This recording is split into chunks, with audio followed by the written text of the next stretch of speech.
Welcome to the Real Python Podcast. This is episode 256. What motivates someone to learn how to code as a scientist? How do you harness excitement about solving problems quickly and making the connection to the benefits of coding in your scientific work? This week on the show, we speak with Ben Lear and Christopher Johnson about their book, Coding for Chemists.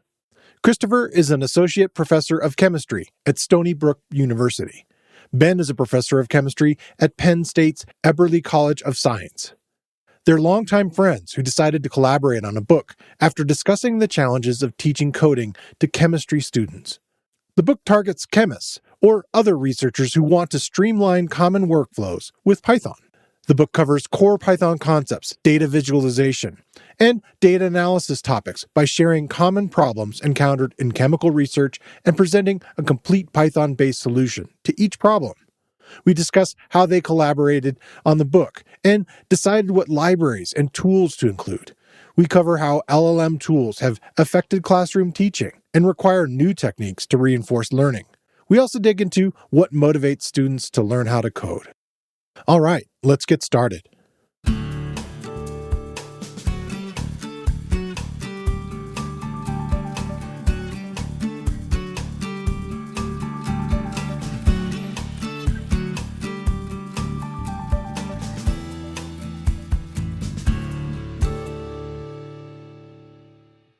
The Real Python Podcast is a weekly conversation about using Python in the real world.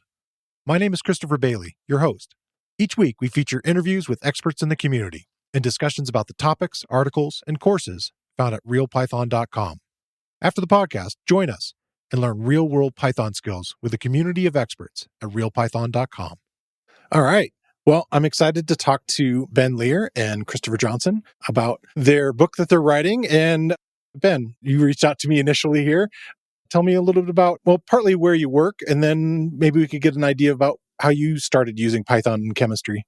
Sure. Yeah. So I'm a chemistry professor at Penn State in University Park or State College in Pennsylvania. I've been a professor there since 2010. That was my first, academic position.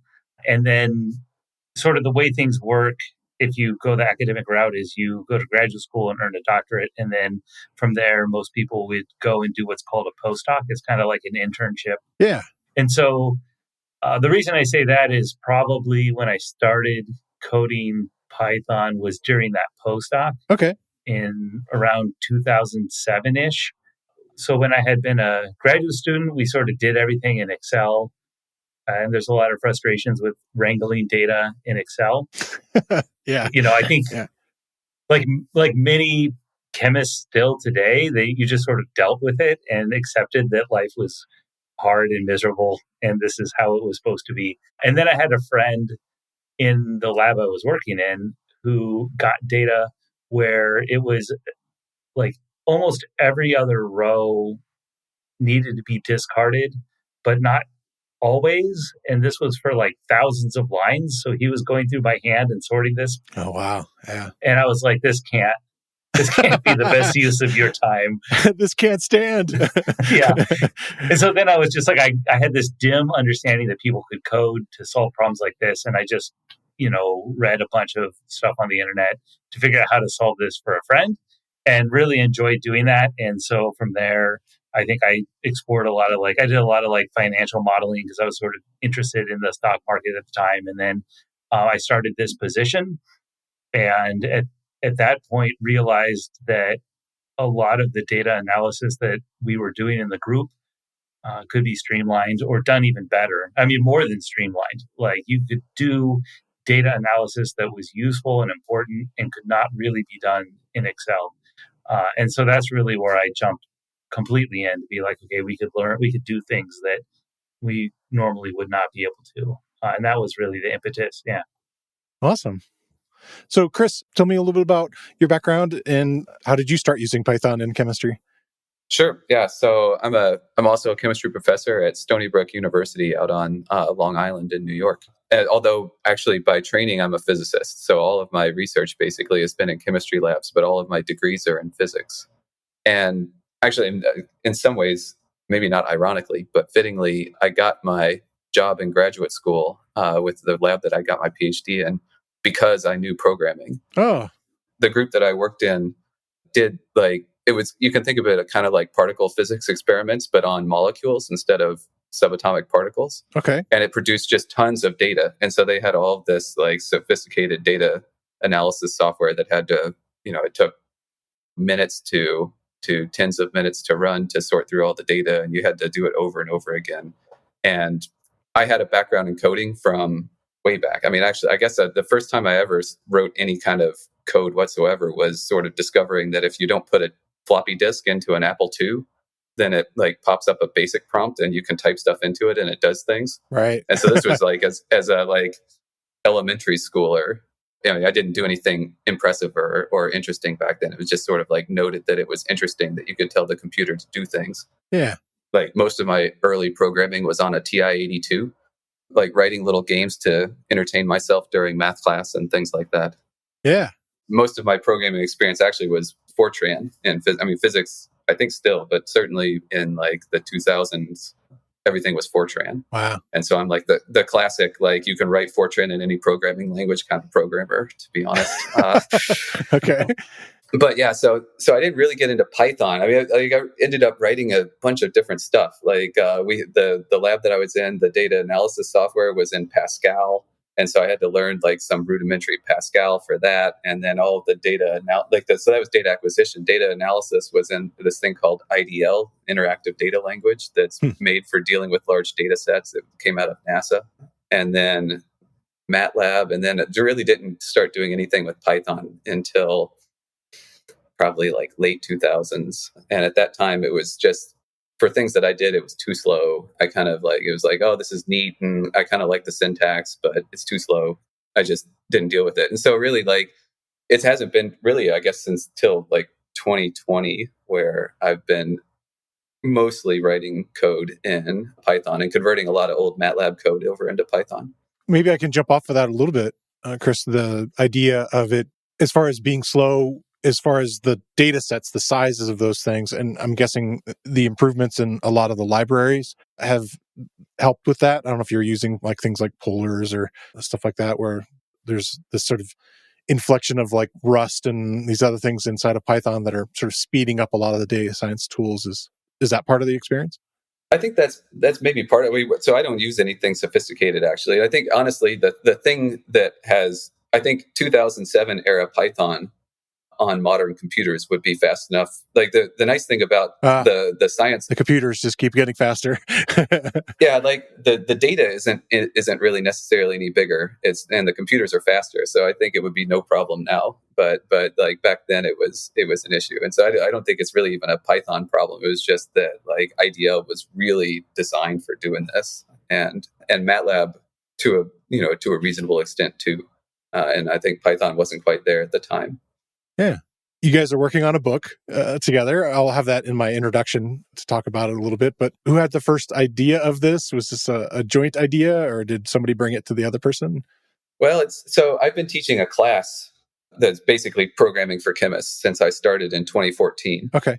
And in fact, so when you go apply for faculty jobs, at least in chemistry, most of what you talk about is the research that you want to do. And then at the end, they ask you what you think about teaching. And you're supposed to have something profound to say about teaching that shows that you've thought about it deeply.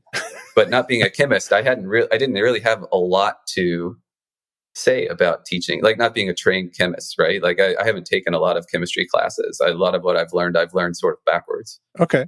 So I was but I did do a lot of programming. And so I was sort of decided to bang my fist on the table and say, chemists need to learn how to program.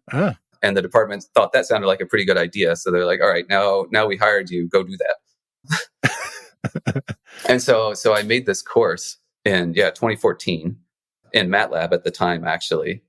And the reason for that was basically because I was making the course. I didn't want to also have to troubleshoot everybody's random matplotlib problems. Is my window's not popping up right and blah blah blah blah blah. And we had the university paid for MATLAB.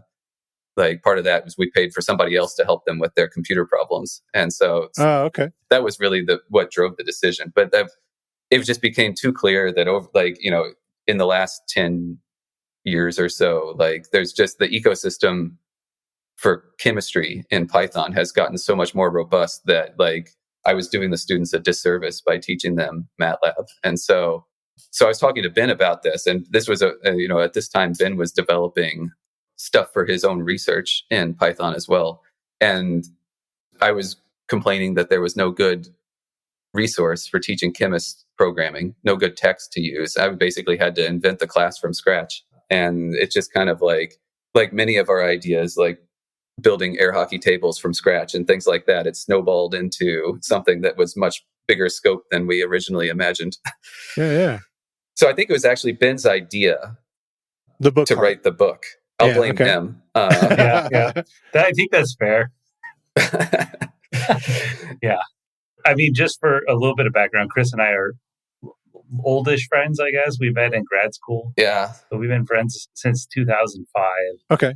And then also both of our wives are friends as well. And so we end up hanging out quite frequently throughout the year. And so this was, I think, just some random hike in whatever state we were in, vacationing together.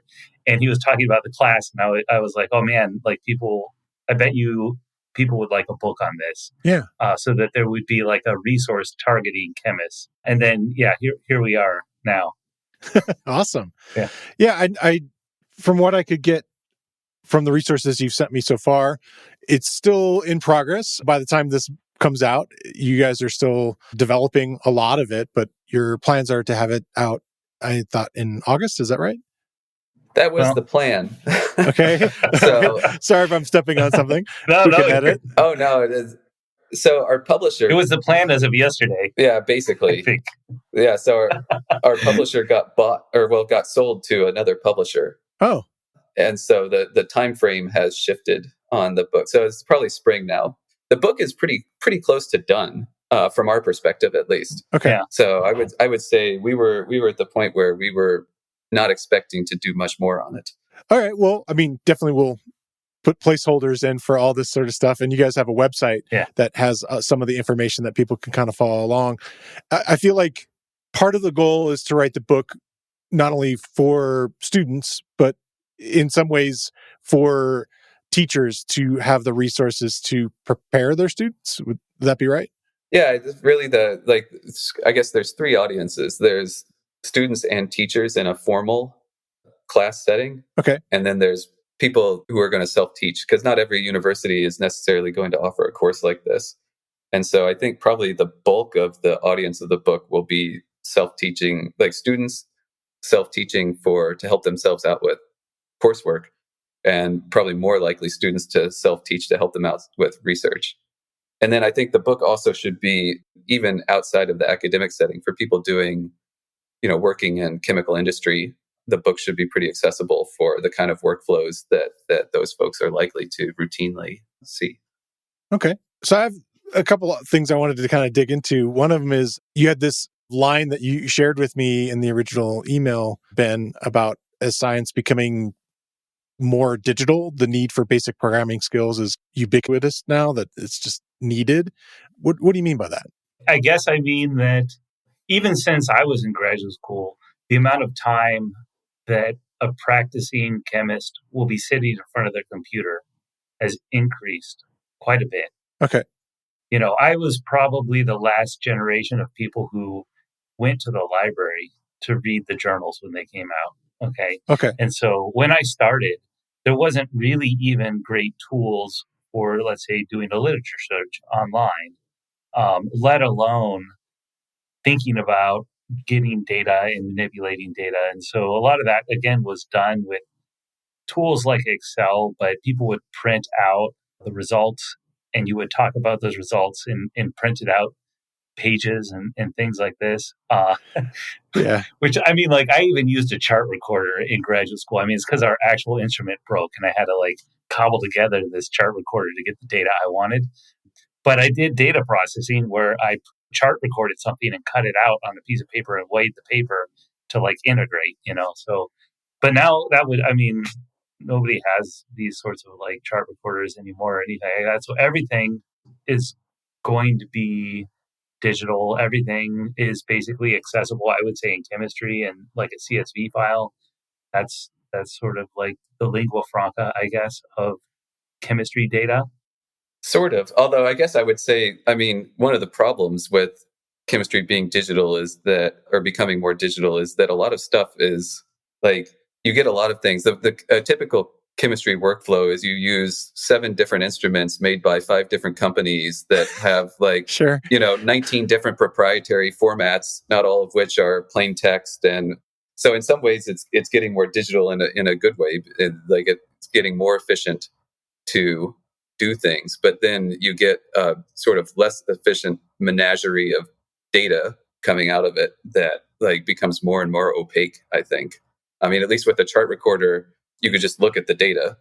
A lot of times, like, instruments these days, you can export subsets of the data that you take with them to CSV or something like that. But a lot of times the manufacturers don't really want you getting in there with the data. They want you to use their tools, their black box software.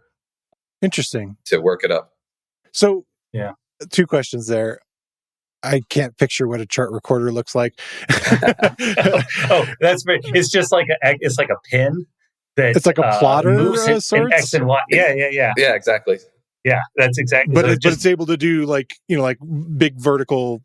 Yeah. Chart. Okay. All right. Yeah, that's making sense. I'll find a link. Yeah. So it's like a real printer with a. Yeah. Okay. Nice.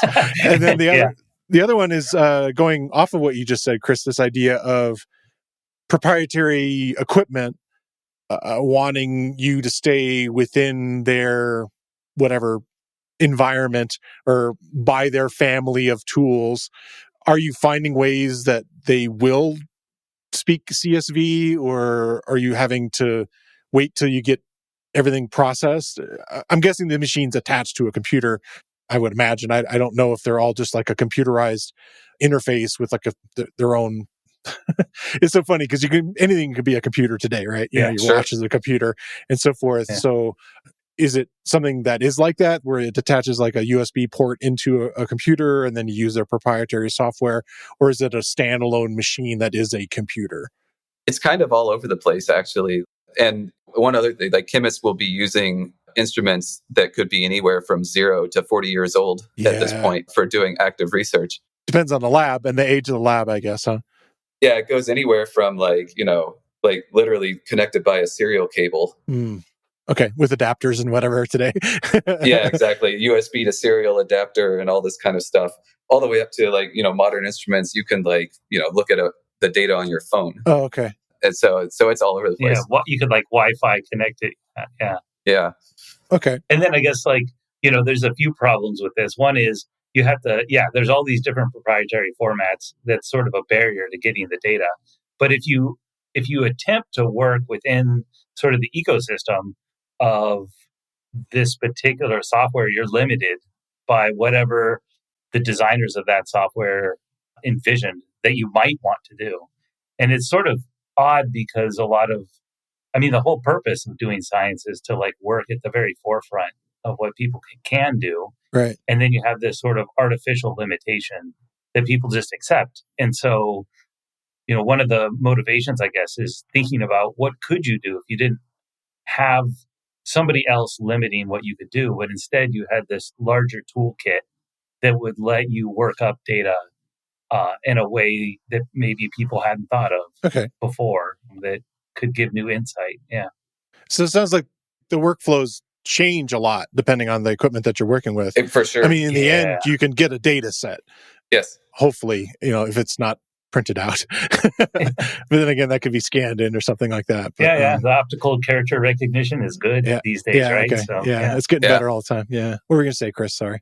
Most of these, pretty much all of them, I think, will give you the ability to get CSV data out of it. And this is really like, it's a data integrity, data retention. Like, you have to, when you write a grant proposal, you have to talk about how you're going to store and disseminate the data. And so you really, I think if you're a serious instrument company, you've got to have a way for people to get plain text, readable, shareable data out of it. Okay. But the problem is that usually the way you do that is by clicking a bunch through the instrument software. And so you can imagine if you've got, 200 data files. You've got a graduate student sitting at a computer, opening the proprietary data file, click, click, click, file, export to CSV, save it as a Right. file name. And that's what you got. Like, that's all you can do. And so if you can't read the proprietary format, and there is more and more, Python packages out there that can read these proprietary formats, in some cases at least. But we ran into a case with a spectrometer recently where, you had to basically go through the vendor in order to get the ability to read the data file natively into Python. Okay. And so it's a problem, and it's a huge slowdown for people's workflow that is hard to automate. Yes. Well, I was thinking, I had this long conversation back in episode 197 with Parsa Gajrazmazi about how he was using Python and bioinformatics and kind of in the laboratory. And he talked a lot about the machinery and actually doing things doing the sampling and controlling the machines kind of through Python. And I've talked to a couple of people about automating machines before, and Python being this kind of superpower in some of that sort of stuff. And it sounds like it depends on the machine and the background on that. And it sounds like generally a lot of the problems you're having with automation have to do with just getting the data out of it. And I guess that'll be unique for each person there. So yes. Is that something that you address at all? As far as the automation process in the book that you're doing? A little bit. We don't deal as much with interfacing with the world, just because it's hard to generalize. As you said, it's every instrument is different. Every vendor will be different. It's okay. I think the book hopefully will make people aware that they could do it, but it's a hard thing to write into text. Yeah. I think another thing that maybe is worth mentioning, just a little bit of context for thinking about chemistry. Yeah. Because it's a pretty broad discipline. Yeah. So in chemistry, you would have theorists and experimentalists, like many disciplines. Sounds like mathematics right there. Yeah.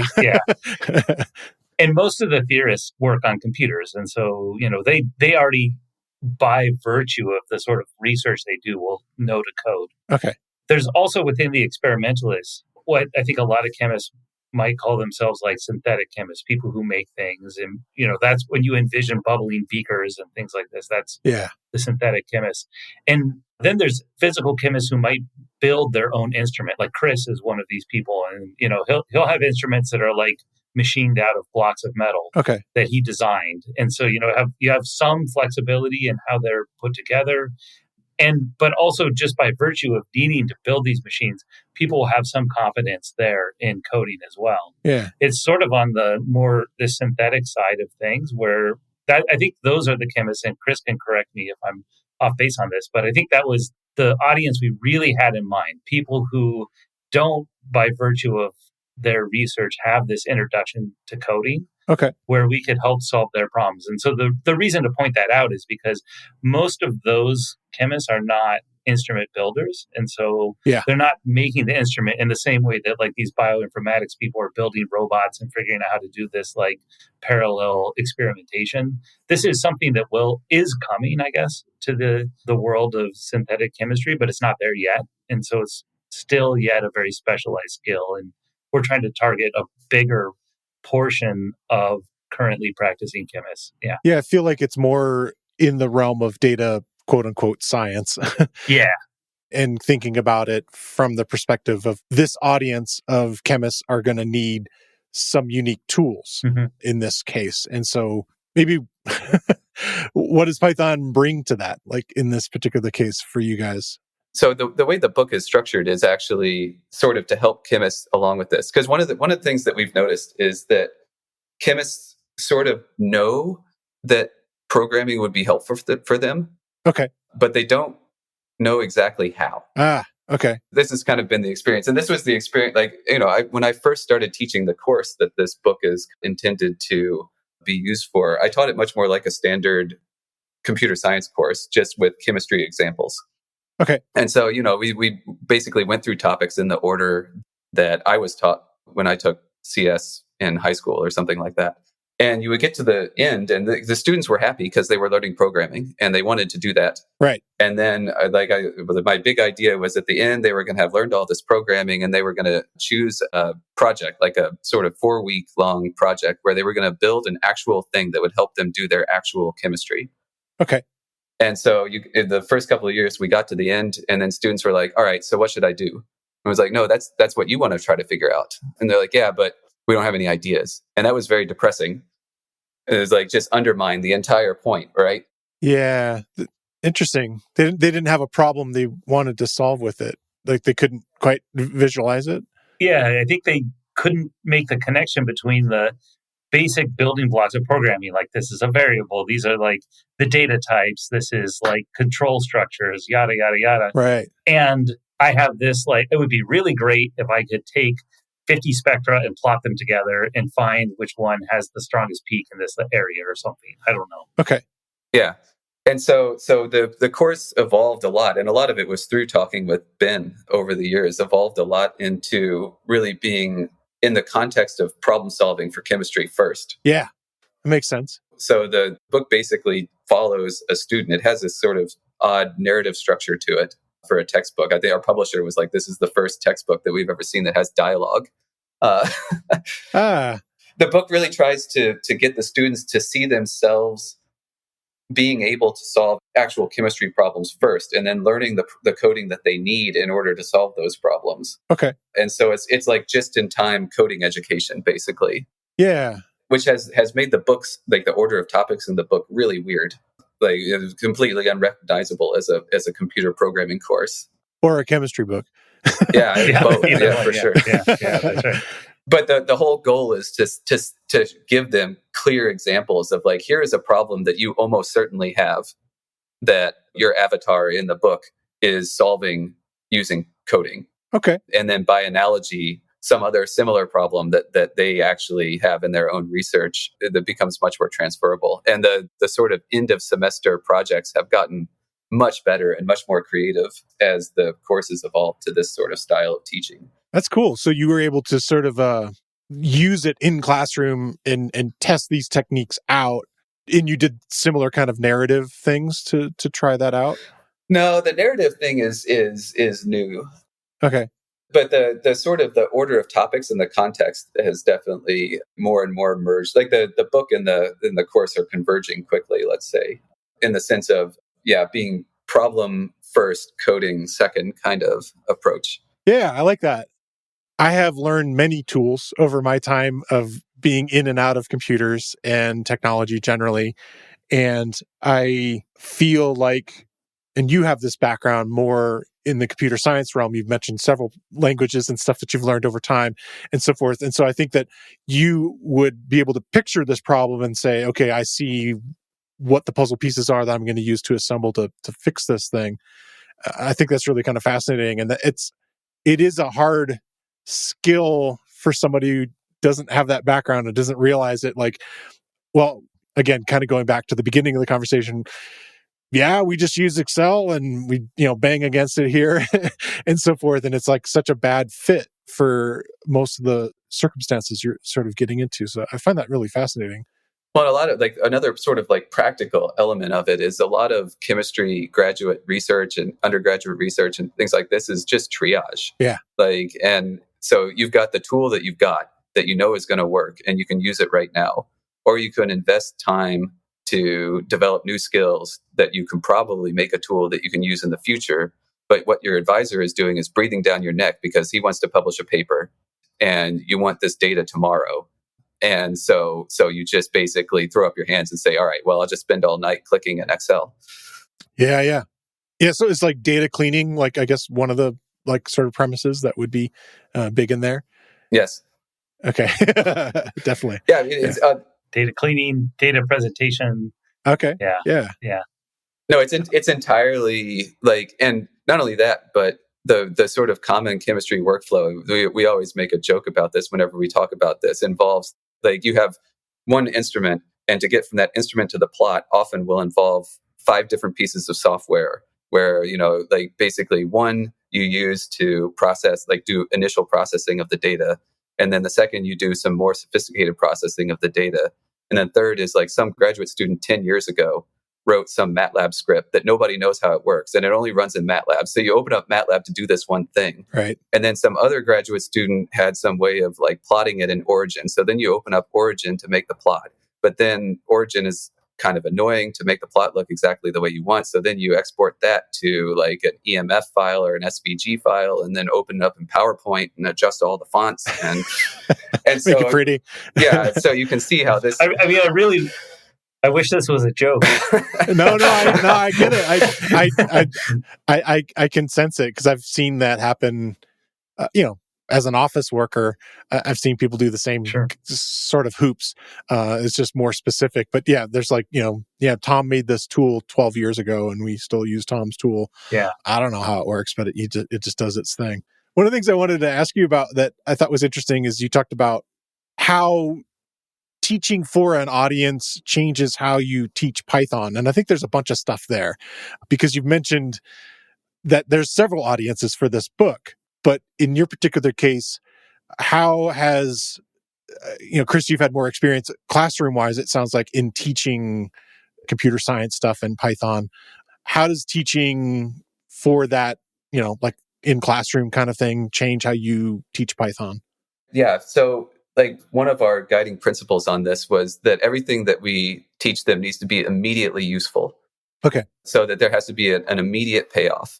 What's in it for me kind of thing, right? Yeah, exactly. Like, why are you wasting my time telling me about data types when what I really wanted to do was calculate what concentration of, sample that I'm going to get if I do this thing. Okay. And so the book, like in the very first chapter of the book, we teach them to make functions. Okay. Like we teach them to make functions before, I can't remember. Do we even tell them really we might tell them about one data type. And we're like, there are numbers. Yeah. We don't differentiate between the numbers, right? It's just like there's numbers. I think they know there's numbers and strings. Yeah, and you can do math and how to import NumPy. Yes. Okay. and then it's like here's a function. There's no lists. We teach them arrays before lists. Yeah. Okay. Yeah. And so the idea is that the function is a tool that is immediately useful to them. Right. And lists and arrays are not necessarily immediately useful to them. For loops are not going to necessarily be useful to them yet. But if they have a calculation that most chemists would either do on Excel or on a calculator, and you might have to do it over and over and over again if you're making, 10, 20 samples or something like that. And so the first thing they do is just make a function that calculates that thing for them. Yeah. So that they can just press up, enter a different number as an argument to the function, hit enter, get the new thing. And so the idea is to see that immediately programming has, even if it's only a little bit, right? And people will argue efficiency. Yeah. We would do this in Excel or blah, blah, blah. And it's like, oh, that's all true. But you have immediately gotten a thing that you can use today in your research. And so, and every chapter is supposed to basically be like this in the book, is that there's an immediate payoff that makes their life better. That's nice. And so they're just constantly getting bought into I can really see how this would be helpful. Because you're always fighting I've got other things that I got to do, right? And so, yes, they want to learn coding, but they got to get their research done. And so getting the research done is always going to beat learning coding.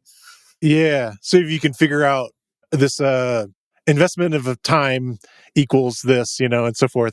They're scientists, so they start to put that together themselves to say, okay, this is going to be to my benefit to have this, to use the tool instead of doing everything manually. And so that's great. Yeah.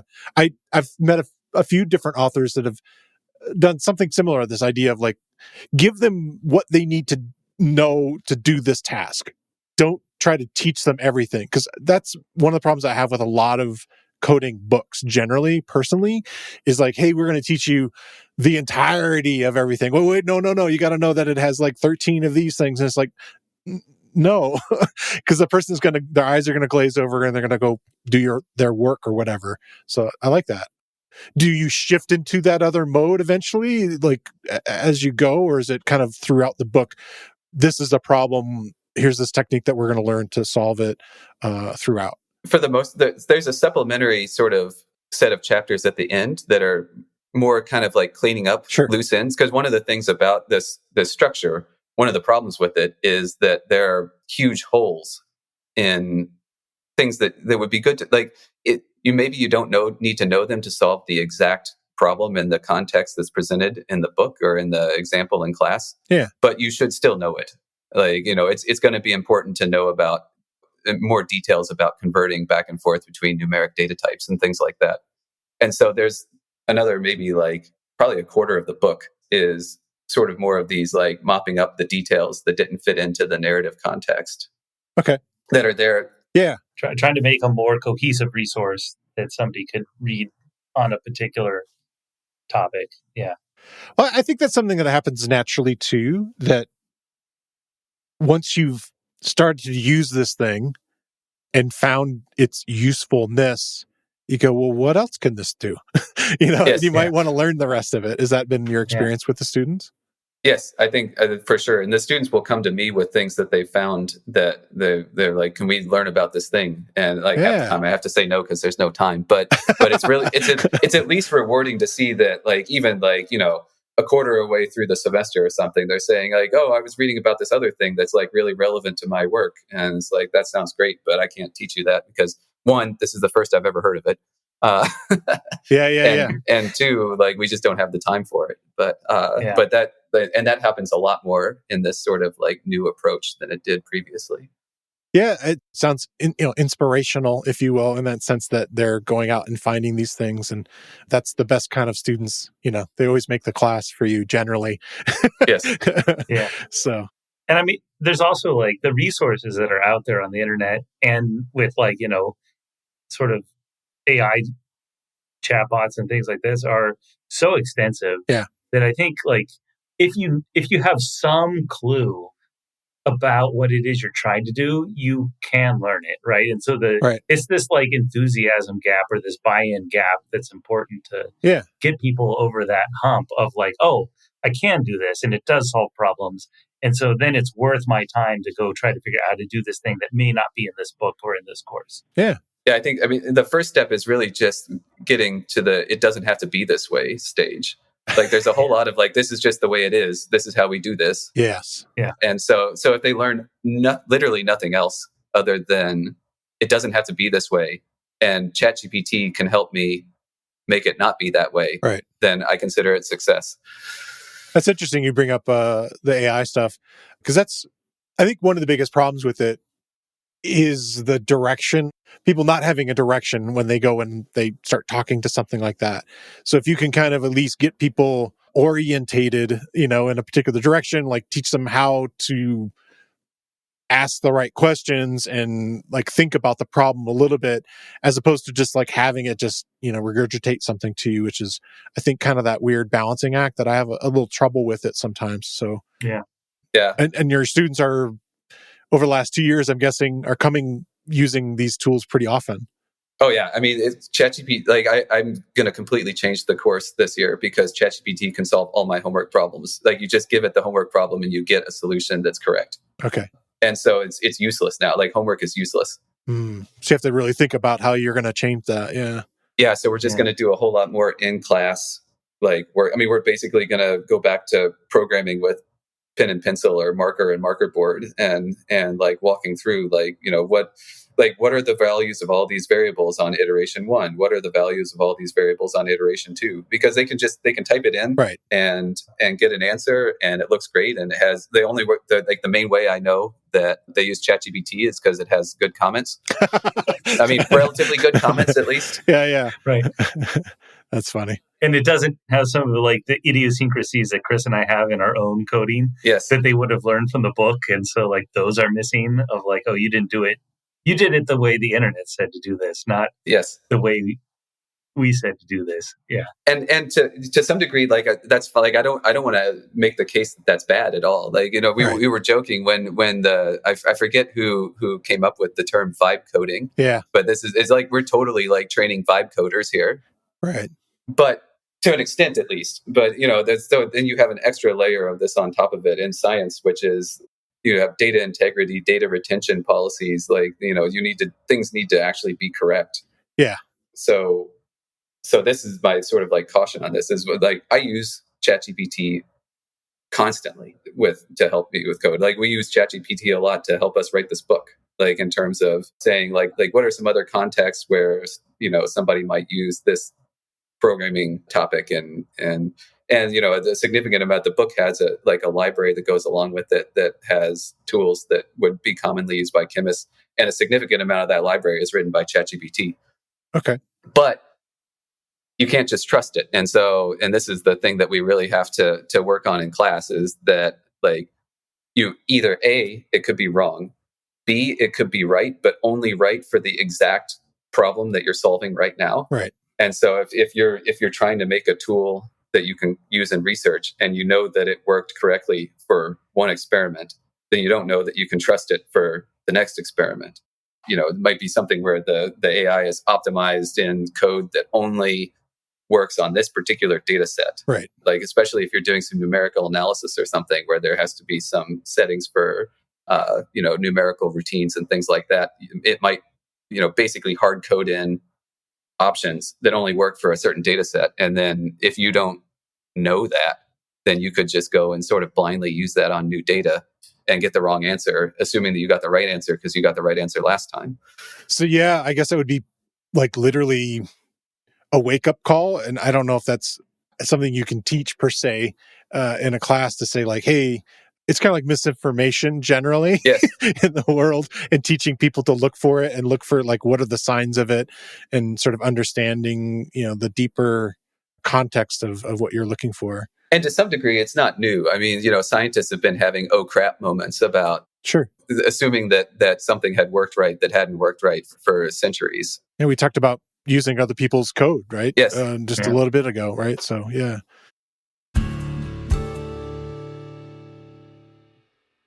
It's time to shine a spotlight on another Real Python video course. We covered it in this episode as one of the core Python concepts that can get students into solving problems with code. It's titled Defining Python Functions with Optional Arguments. The course is based on an article by core Real Python team member Stephen Grappetta. And in the course, Darren Jones takes you through how to distinguish between parameters and arguments, defining functions and optional arguments and default parameter values, defining functions using args and kwargs, also known as positional arguments and keyword arguments, how to deal with error messages about optional arguments.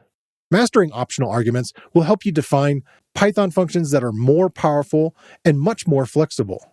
And like most of the video courses on Real Python, the course is broken into easily consumable sections, and you get code examples for the techniques shown. All of our courses have transcripts, including closed captions. Check out the video course. You can find a link in the show notes, or you can find it using the search tool on realpython.com. So I was wondering about some of the tools that you guys are using to teach some of this. And I don't know if that's kind of evolved as you've done it. One of the tools I saw that at least was mentioned in it was Spyder. Yeah. And I'm not sure if you're still using that as one of the tools. I had played with that a little bit myself back when I was doing some data science work. And I kind of liked it because it had some interesting stuff to it, that it had, sort of a data browser kind of area that was kind of nice for exploring stuff. Yep. Is that some of the reasons that you picked that as a tool? Absolutely. It's actually the main reason. Yeah, the Spyder Variable Explorer is so good compared to almost anything else, especially like we don't teach the students really object-oriented programming. We teach them sort of just the basic concepts so that you can know how you can use the objects, but we don't go into details on any of that. But the ability to really pull apart objects in the Spyder Variable Explorer and go, just drill down deep into the values and attributes and nested objects. There's an object inside of an object inside of an object that has the array that you actually need to see the 10th, item in. It's just sort of the discovery of what the data that you're dealing with actually looks like is so much better there than anything else. That's what we are recommending the students at least start out with. We both use, I don't know, maybe for a while at least Ben was too. I don't know if you still are. I basically exclusively use Positron now. Yeah, I wish I was. Yeah, I actually just talked about it last week on the show. I'm very excited by it. I think it'll be a really nice tool because I think it has a lot of those features, and then it has, again, a lot of people who have been experimenting with code love this free tool of VS Code, and that the fact that it's built off that platform is really nice. So. Yes. Yeah. The students know VS Code. Like VS Code has a lot of mind share for sure. Sure. And I recommend that they don't at least start with it. It's fine once you know what you're doing. Sure. But the plots pane in Spyder and the variable explorer for learning are just so powerful. Yeah.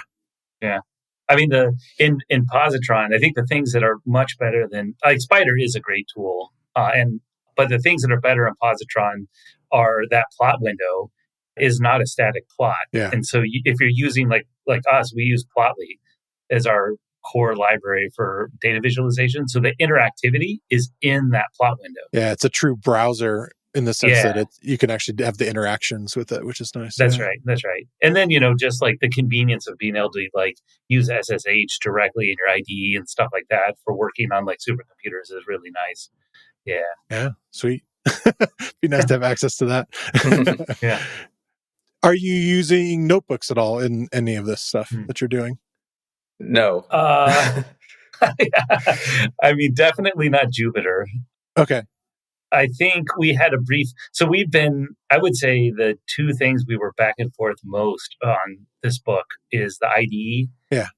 Maybe three things. IDE, how to install Python. Yeah. That's going to be a big part, right? Yeah. Whether we're using pip or whether we're using Conda or whether we're going to use UV or, this, like, I think until the moment we turned in the last draft of the book, we were still back and forth on both of those two things. And then the last one was really thinking through plotting libraries. And so those three things, I think, were the tools that had the most discussion between all of them. Yeah. What did you end up going with as far as managing the packages and such? We decided pip because there it is. We don't teach them to use virtual environments. So maybe they're not learning the absolute best practices from us, but I think it's, again, as Chris was saying, like we want them to get off the ground as fast as possible and solve problems as fast as possible. And you could do the entire book without needing to build a virtual environment and it would be fine. Well, I always thought about that as an interesting thing with scientists generally. And this was my experience, again, in a data science-y kind of job. It was mostly marketing, but I worked with a variety of people there. They were doing analysis and stuff like that. But they were somewhat foreign to the idea of virtual environments. And I think it's partly because that they were creating this one environment that they worked in that had the libraries they were using and importing them for the particular scripts or programs that they were running. And they weren't per se sharing that with other people that they needed to run it. They needed to get their results and get them out. Yeah. And so it made sense to just simply manage this one installed environment. And that depends on the use case. And I think for a scientist, like this is the thing I do every time. And it's not like you're standing up a product that needs to be set up somewhere else. Now there may be a case for that. And that's why these other like notebooks and things might make sense. Yeah. I mean, UV is really great, I think, for this, right? When you want to, as Chris was saying, like the archiving of a process is important, right? So not only do you want to write a paper and explain what you did, but it's nice that if you can to publish how exactly it was done. And I think for me, not necessarily this book, but when we think about the research group that I run, we have moved to archiving our data analysis for a particular project using Marimo, which I know you've talked about as well. Yeah. And that's really exciting because of how it's built and how you don't have stale cells or like hidden variable states and things like that, that you could give somebody this record of your analysis and they could repeat it. Yeah. And it's a beautiful way of, on a like paper by paper basis for us, being like, here's exactly how we went from the data that you now have access to through every step to the figures that are in the paper. Okay. And we know that you can get the same result as us and you can see how it was done. So I think in terms of like being a practicing scientist, it's nice. I still do most of my work outside of it, but then I'll move to that as like, here's the final workflow. Sure. And so in the book, we talk about this at the end, like the final chapter, the narrative part is like moving beyond what we've taught you. And here are some other tools you should consider for different reasons. And Marimo's in there for that reason. Yeah. So it's kind of like an idea of you've learned how to solve some of these problems. Again, in this very unique circumstance of like chemistry and working with somebody who's going to deliver a paper, and maybe it needs to have this idea of a reproducible artifact, you're going to say, okay, these are the skills you need to know to share that with somebody else then. But you wait to the end of the book because that's like a new problem that needs to be solved in a way. Sure. Yes. Yeah. Okay. Yeah. Yeah. And the really marimo is really the, like, I think now if I was starting over again, I would be more like, I don't know if I would be more than 50-50, but I would be more likely to teach straight out of marimo from the beginning. Yeah. I've always avoided Jupyter notebooks and then the equivalent in MATLAB. Yeah. Because students get really confused about, like, what is the current value of the variable here? And I need to go back and rerun this cell before I can run that cell. And it's right. such a distraction that we've avoided it. Although people have strong opinions about it. Yeah, they do. Sure. Well, I have a couple questions that are just kind of about like the process of writing the book. Sure. Some of it is, what was a struggle to put in the book? I think we hit a few of those, but was something that you feel like you struggled to try to, work out, how am I going to put this in book form? Yeah. There's a lot of stuff that's changing fast. I mean, like, even like, I think of Python as a relatively mature environment in some ways, but in other ways it's still like things are changing quickly. Yeah. And so there's a lot of stuff that we just don't have in the book that we'll have on a website instead, because it's just going to go out of date so quickly that there's no point in putting it on text. Okay. So there's a lot of that. We had a lot of trouble with trying to figure out how to, in sort of finite space, talk about debugging, software engineering practices, things like that. It was like we really struggled trying to figure out how to write something that was terse enough that we didn't end up spending 30 pages on it, but that was still helpful enough that it was better than just putting a bunch of print statements in or something like that.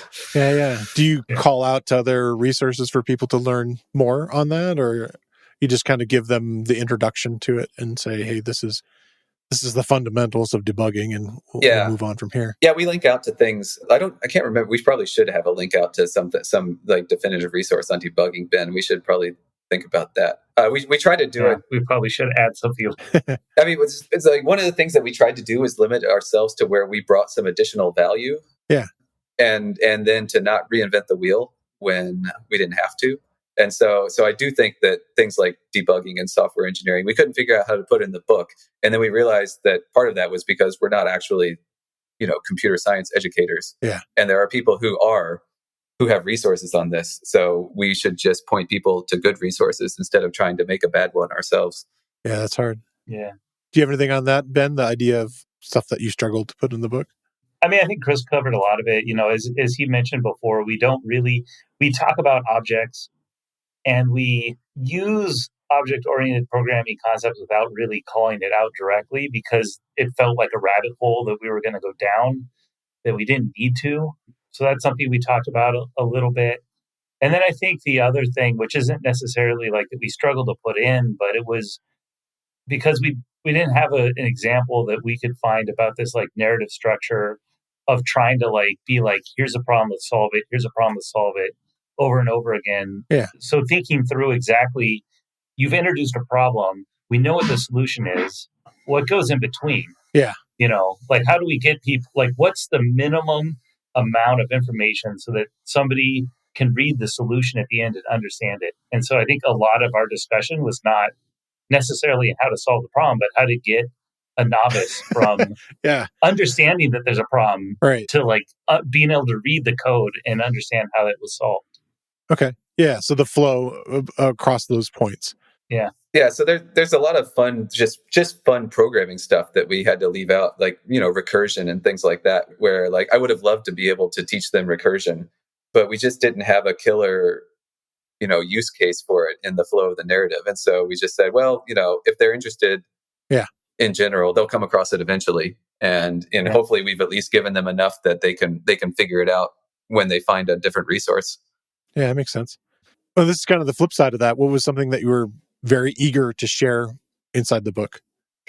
So one of the things that I find that the students get the most sort of personal satisfaction from is being able to make tools that look like the professional tools that they are used to using. Okay. And so giving them the ability to, and we don't talk about in the book. We'll have some stuff on the book's website, but we don't have specific things in the book for graphical user interfaces. But one of the things that was really important to us and that we use throughout the books is the ability, and we write little wrappers in the library that goes along with the book to help with that, to do simple things like getting the native file dialog box and things like that, rather than always having to type in the path and all this kind of stuff. So we talk about paths, and they have to learn paths. That was one thing where we were like, no, you have to get this or else you're going to be in big trouble. But throughout the book, they pop up the native file dialog box every time that they want to do something. And just simple things like this, really, like the feedback I've gotten from the students when I've taught them these kinds of things is that they really feel much more empowered by this. I mean, even bringing up the native file dialog box rather than like the TK, dialog box. Like it looks like the same thing they do when they go to save their, term paper in Microsoft Word. Yeah, sure.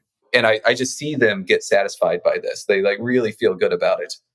So being able to include as much of that stuff in the book and really like teach them to build stuff that looks pretty polished, even if it's still running in the, in the console in Spyder at the end of the day, like their interactions with it are pretty polished. That's cool. That part was I thought was important, and that I think is maybe relatively unique about the book.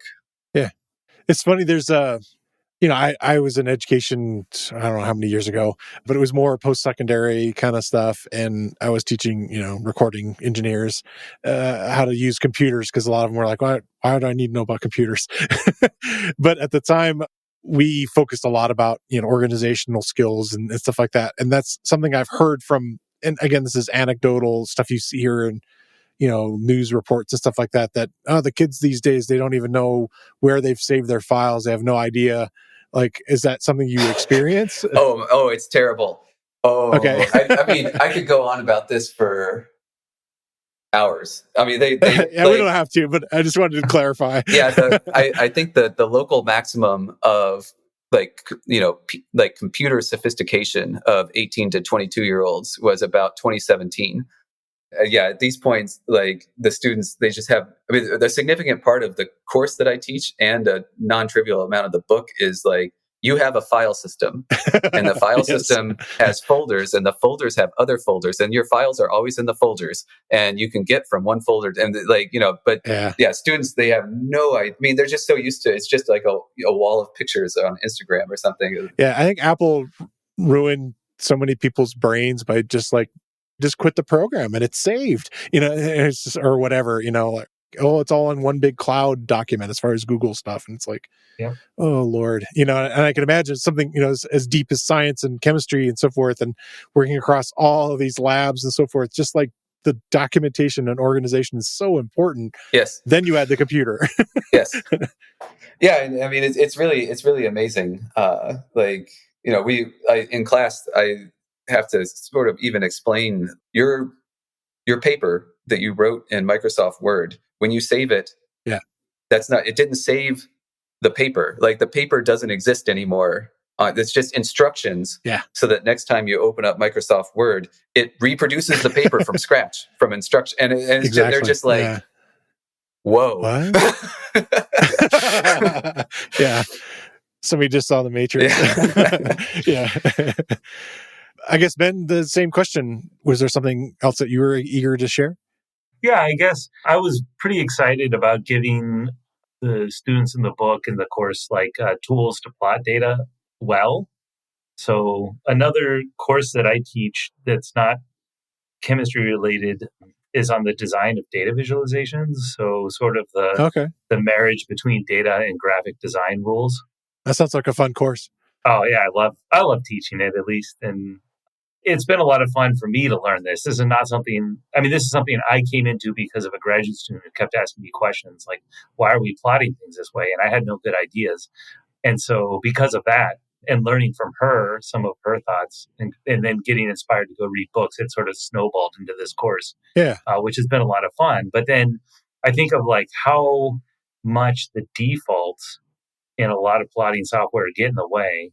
And so giving students a tool that's like well structured for producing beautiful visualizations of this data that they've spent years collecting it sometimes Yeah. is satisfying to see people have that click.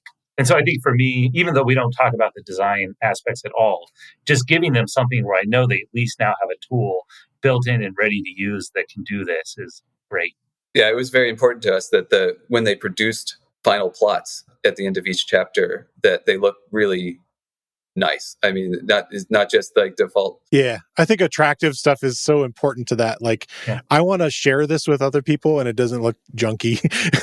Yeah. Yeah. Yeah. And it doesn't like obscure the core point. And maybe even it like helps draw out that core point. And yeah. Right. Yeah. So you mentioned Plotly briefly there. Is that what you ended up going with in this particular book? Yeah. Okay. Yeah, that's right. I think the things that we considered seriously were matplotlib, but I think only because it's this sort of the standard that people would encounter, not because we particularly liked it.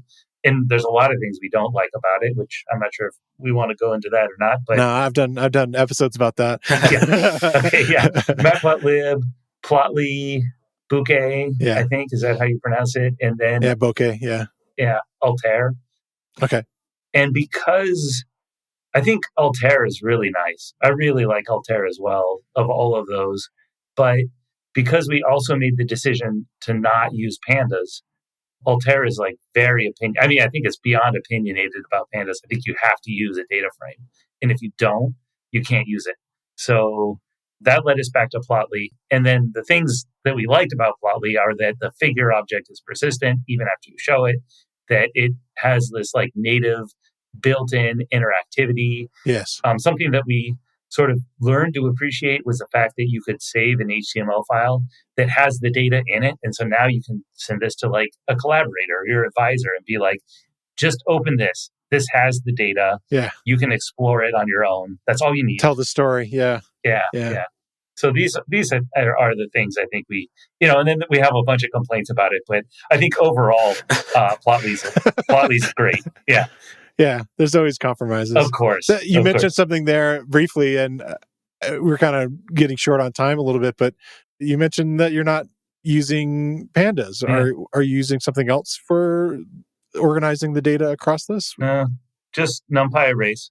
Yeah. NumPy arrays. Okay. I think, Chris can also tell you about this, but the sort of data that I would say, this is the way I would put it. Chris may put it differently, but the sort of data that, again, the experimental, like sort of synthetic chemists that we're targeting largely, and even on the physical chemistry side of things, is just not rich enough to benefit from what would be contained in a data frame. Most of the time, you just have like X values and some Y values, and you're done. And you don't have all this like categorization and labeling and so the pandas is like an extra layer that wasn't needed. And it sometimes makes it hard. And it's a course in and of itself, probably, right? Yeah. And it can get in the way. Like a lot of times, even if you work with a collection of data sets where you would think that having structure to it would be helpful, you'll have like one data set that has maybe 60 points in it, another data set that has 10,000 points in it, another data set that has like 250 points. These sort of like unequal length columns and things like this start to be, Pandas starts to, the benefit of it doesn't outweigh the sort of like, the futzing with it that you have to do. Okay. And I can say anecdotally, like my students in my own research group routinely will use Pandas to read a CSV file and then save every single column in the Pandas data frame, break it out as a NumPy array, and then never use the data frame ever again. Wow. Interesting. Okay. Yeah. All right. Well, I'm always dealing with kind of the opposite end, but again, it's so field specific, so that kind of makes sense, and that kind of nails that down. Well, even within chemistry, I think there are people who do cheminformatics. It's sort of the bioinformatics of chemistry. Yeah. For whom Pandas is like, it's God given. Like this is because they work with these huge structured data sets where like it's a database essentially. Yeah. Okay. But like the sort of workflows that we're targeting, at least, are not well suited for it. Okay. Yeah, that makes sense. I guess the big question then is how can people learn a little bit more? I know we're going to await the arrival of the book, but if people want to learn more about it, where can they find more information? So we have a stub of a website that's we're adding content to over time that'll give people kind of like at least a peek at what's going to happen. Okay. And so that's Coding for Chemists book. Yeah, there we go. Okay. And if the person who owns the Coding for Chemists domain happens to be listening to this, would like to sell it to us, we'll take it. Yeah, we really want that domain. We would be able to pay tens of dollars for it. Yeah. Yeah. We'll welcome your donation of the domain. Nice. And then I guess the other thing, they can kind of see some stuff. So the library that goes along with the book is out on pip and conda. And so there are some, there's a lot of tools that we've written. They can experiment in there. Yeah, there's, it's technically documented. and it has a lot of is there like a GitHub for it, or are you doing that? Yeah, there's also that. Yeah. And it's called Code Chem Book. That's the name of the library. Okay, great. I'll definitely include links for all that stuff. So I like to ask these questions if everybody comes on the show. And the first one is, what's something that you're excited about that's happening in the world of Python? Do you want to go first, Ben? Sure. I guess that maybe two things come to mind. One is Marimo, which I know is being developed still.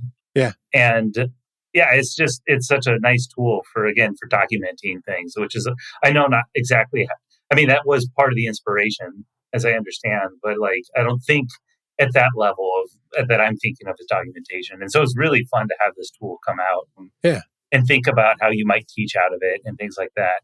And the other thing that just happened was I went to the PyCon US for the first time, and that was a really enjoyable experience. Met the Marimo team, met some of the core Plotly developers. It was just interesting to be there and see the people that are making these tools that you use and chat with them about it. And it was a really enjoyable experience. So, yeah.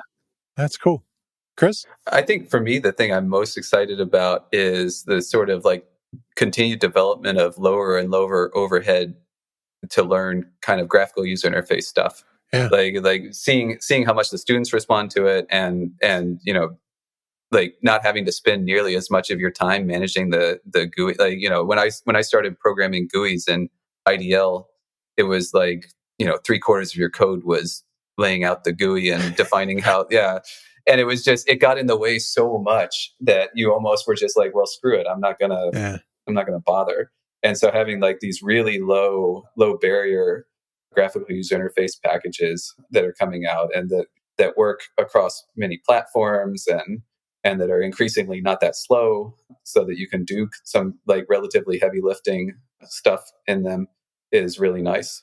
Yeah. What's one that you're using in the book? So we don't have it in the book. We don't have anything specific. On the website, we'll have some discussion of Streamlit, because Streamlit is not the one that I use personally. Yeah. In fact, I've kind of just used the Marimo toolkit mostly now as for at least quick and dirty stuff. Yeah. The interactive elements in that. Yeah, but it's just so easy. The Streamlit stuff is so easy that you can teach the students students can learn in one class how to make a panel that allows them to make their own custom thing that fits their data that they can use for the rest of their time in graduate school.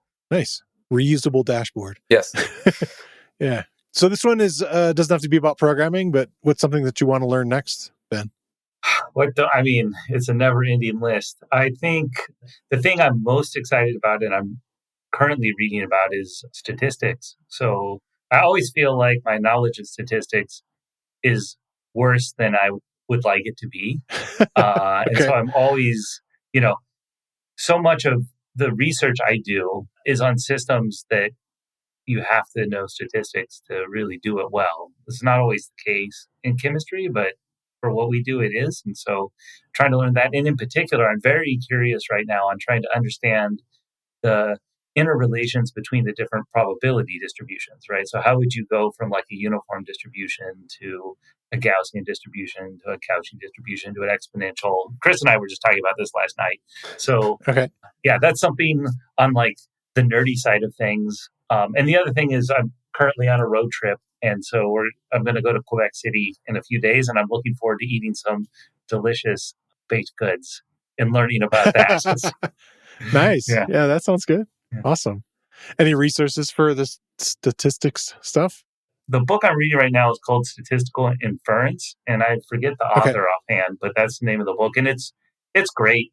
It works from set theory and then moves forward. And so it talks about like the different postulates that stats are based off of. Like I'm a person with a working understanding of stats, but I don't understand the like foundational theories. And so it's harder for me to appreciate when I'm trying to take a jump in my understanding. So I figured I should just go back and learn the basics. Yeah. That's cool. Yeah. Chris, what's something that you want to learn next? So I really would like to learn how to actually make molecules. So I've always been on the building chemical instrumentation side of things. Okay. It's interesting. Like I always come from the perspective of like we should do a better measurement to learn what we need to learn. So you've got, some molecule or nanoparticle or something like that you want to study. And if you could just do a better measurement, then you could figure it out. But the sort of perspective of chemistry is more often like, let's change the molecule and see if we can predict how this change or that change is going to make it behave differently. And so chemists learn, I feel like a lot of times, synthetic chemists especially, learn by changing the molecule, and instrument people learn by changing the instrument. And so more of my research is diving down this road, and I need to learn how to I won't make them, but I need to learn to at least how to help my graduate students make these things so that we can dig deeper. So this is my project for sort of like late summer, I think. Yeah, cool. So we talked about the project itself and where people can learn more about the book and the repos and stuff like that. So I'll share that stuff. Is there any other ways that people can follow your work online? I think the two ways probably would be, there's a faculty page for myself that Penn State has, so people can go there. Okay. And then there's links to other websites, the Google Scholar that has like the publications that my group has, or the web page that my group maintains. It's called the Lear Laboratory. Okay. And it just like talks about our research. And then in the context of this like course I said that I teach on the design of data visualizations, I'm building out a website called Data Meets Design, and it's live, and so people can follow along on there too if they want. Yeah. Great. Yeah. Awesome. Well, we'll definitely share those links too. Chris? Yeah, it's pretty similar. Like when my research group maintains a website that talks about the research that we do, and some updates on the, I'll definitely link out to the book and things like that. And my group technically has a Twitter account, but we've been stubbornly not using it lately. So understood. So yeah, we maintain a pretty under the radar presence on social media. Although chemistry, there is a major chemistry Twitter sort of presence that we are just not involving ourselves in. Yeah. Okay. Well, cool. Well, I want to say thanks so much for coming on the show, both of you. Thanks, Chris and Ben. Thank you. This was a lot of fun. Thank you for having us. Yeah, this was great. Really enjoyable to meet you and just talk to them about it. Yeah. Well, thanks again. Thanks a lot. Yep. Good. I want to thank Ben Lear and Chris Johnson for coming on the show this week. And I want to thank you for listening to the Real Python podcast. Make sure that you click that follow button in your podcast player. And if you see a subscribe button somewhere, remember that the Real Python podcast is free. If you like the show, please leave us a review. You can find show notes with links to all the topics we spoke about inside your podcast player or at realpython.com/podcast. And while you're there, you can leave us a question or a topic idea. I've been your host, Christopher Bailey, and I look forward to talking to you soon.